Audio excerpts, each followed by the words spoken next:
Hello everyone, কেমন আছো তোমরা সবাই? আশা করছি সবাই খুব ভালো আছো। কালকে ডাব্লিউবিপিএসসি মিসলেনিয়াস প্রিলিমসের রেজাল্ট রিলিজ হয়েছে এবং রিলিজ হওয়ার পরে দুটো পিডিএফ আপলোড হয়েছে ডাব্লিউবিপিএসসির যে ওয়েবসাইট, সেই ওয়েবসাইটে।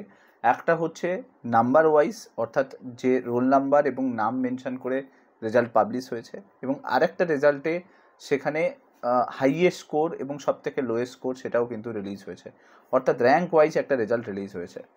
দুটো পিডিএফ দেখার পরে যথেষ্ট কষ্ট হচ্ছিল, কারণ প্রচুর স্টুডেন্ট এরকম রয়েছে যারা আমাকে মেসেজ করেছো যে স্যার কারুর 1 নাম্বারের জন্য, কারুর 0.5 নাম্বারের জন্য, কারুর এরকম হয়েছে যে 2 থেকে 3 নাম্বারের মধ্যেই কিন্তু ডিফারেন্সটা বেশি দেখতে পেয়েছি, যে তার জন্য কিন্তু ক্লিয়ার হয়নি।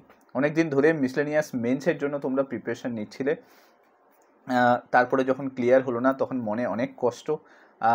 বিশ্বাস করো, আমিও যখন পিডিএফটা দেখছিলাম তখন আমারও খুব কষ্ট হচ্ছিল, কারণ ডাব্লিউবিপিএসসির ইতিহাসে এতটা কাট অফ কখনো যাবে এক্সপেক্ট করিনি।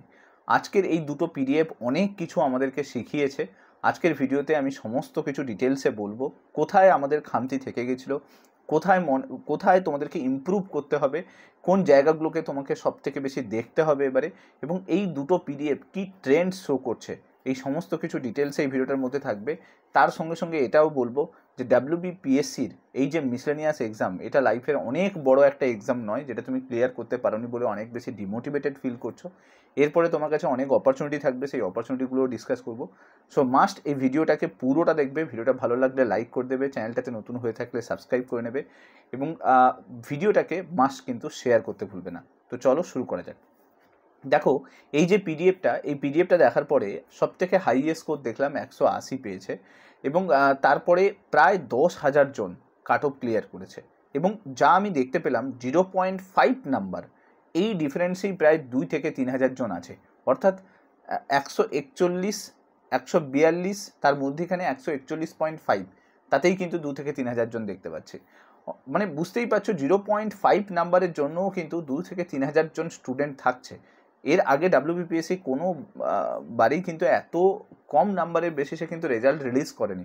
এটা প্রথমবার এরকম দেখতে পাচ্ছি, যে মানে ফার্স্ট টাইম এটাও দেখতে পাচ্ছি যে এটা একটা অনেক বড় ট্রেন্ড, যে পরীক্ষার হলে 0.5 নাম্বারও কিন্তু অনেক বেশি ম্যাটার করবে।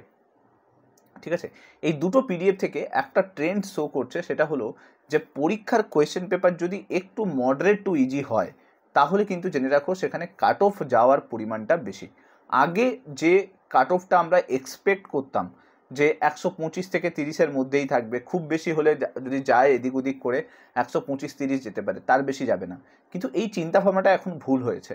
কারণ কারণ এখন কম্পিটিশান অনেক বেশি হাই হয়ে গেছে, 1 নম্বর। 2 নম্বর হচ্ছে, এটা আমাদের ভাবতে হবে যে এসএসসি এক্সামও কিন্তু এখন কন্টিনিউ চলছে।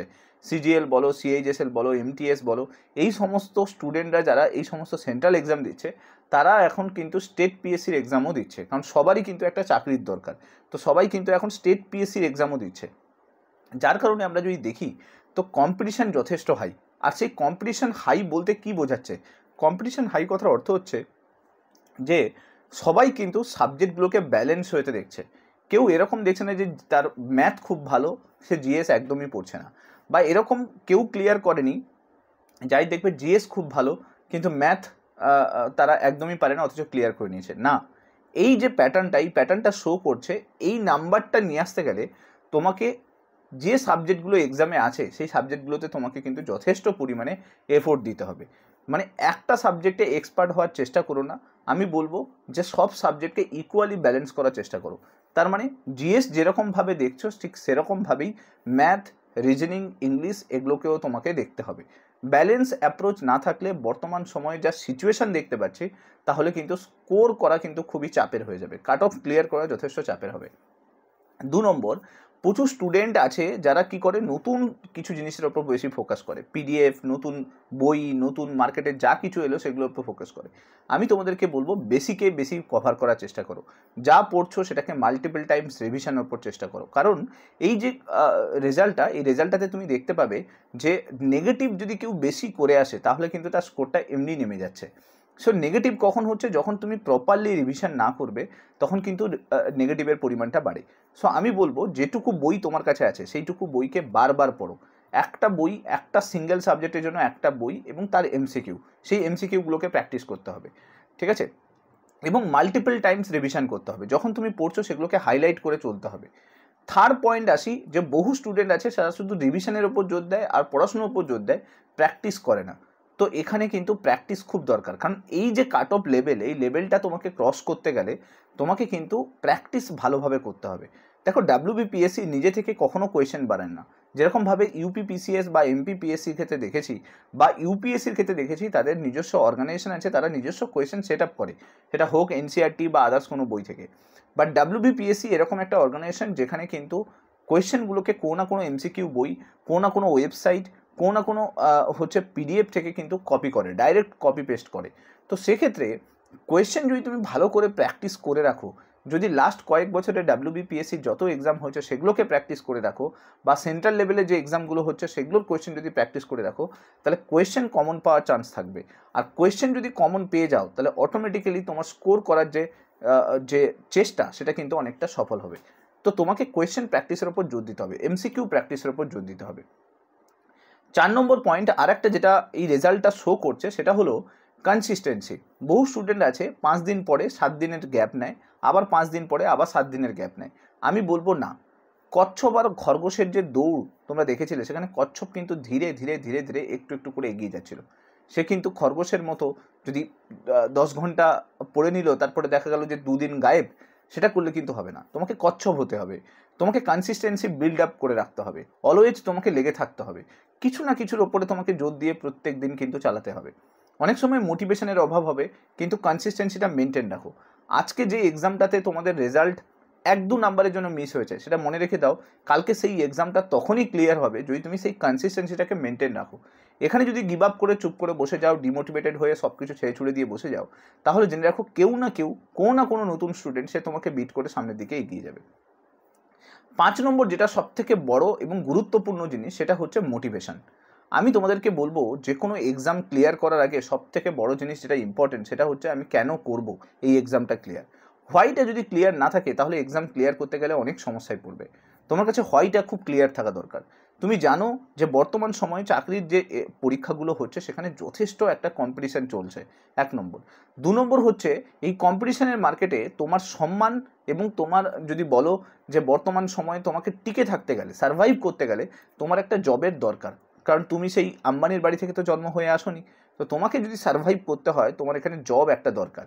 আর সেই জবটা পাওয়ার জন্য তোমাকে সব কিছু চেষ্টা করতে হবে, জীবনে সব কিছু দিয়ে লেগে থাকতে হবে।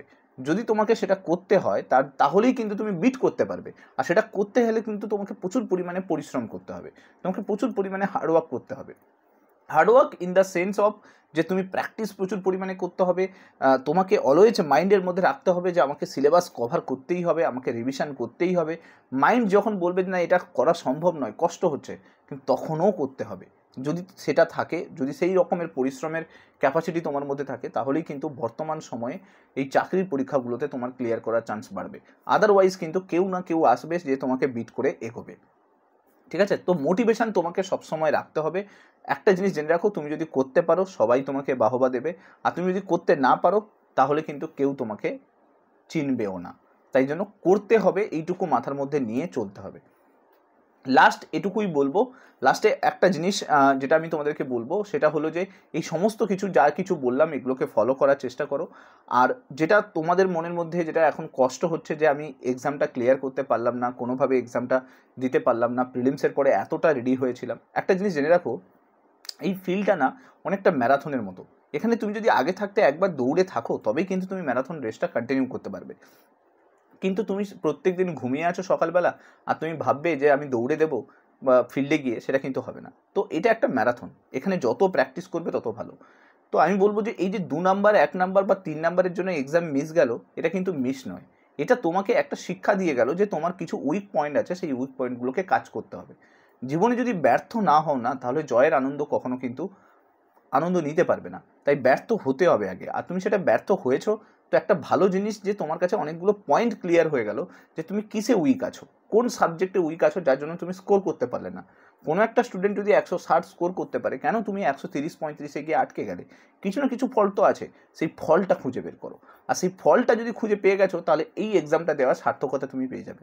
কারণ এই এক্সামটা শুধুমাত্র যে ক্লিয়ার করে নিলে তা কিন্তু নয়। এই যে 10,000 জন স্টুডেন্ট ক্লিয়ার করলো, তার মধ্যে যে 9,000 স্টুডেন্ট তারা কিন্তু আবার নতুন করে তোমার সঙ্গে এক্সাম দেবে। তাহলে সেই 9,000 স্টুডেন্টও কিন্তু ব্যর্থ হবে, কিন্তু তারা পয়েন্টগুলো খুঁজে পাবে যে কোথায় তাদের ভুল হয়েছে। সেই ভুলগুলো যে খুঁজে নিতে পারবে, তার পরবর্তী এক্সামগুলোতে সে নতুন করে সুযোগ করে নেবে।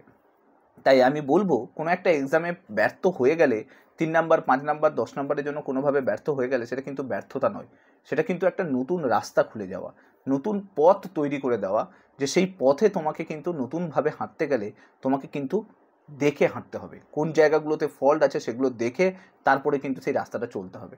সেইটা কিন্তু এই এক্সামটা তোমাকে শিক্ষা দিয়ে গেল, আর সেই শিক্ষাটা তোমার সারা জীবন থাকবে।